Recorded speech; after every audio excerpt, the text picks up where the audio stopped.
Hey, what's up guys? I'm going to show you real quick how to change the license plate lights on a first generation Honda Pilot, because it can be a little confusing if it's hard to see.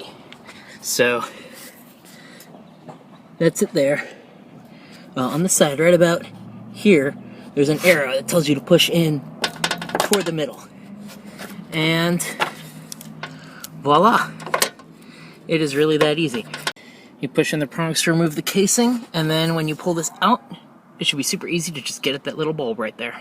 And just repeat for the other side. Then once you have the housing back on, you just push this guy back up and you push toward the middle. And you'll feel it lock into place, and now it's secure. And obviously you'll just repeat that process to the other side. It is really that easy. You don't need a single tool. You just need your fingers, and you need to know what direction to slide the plastic piece in order to get the light fixture out. Stay tuned for some more little tutorials like this.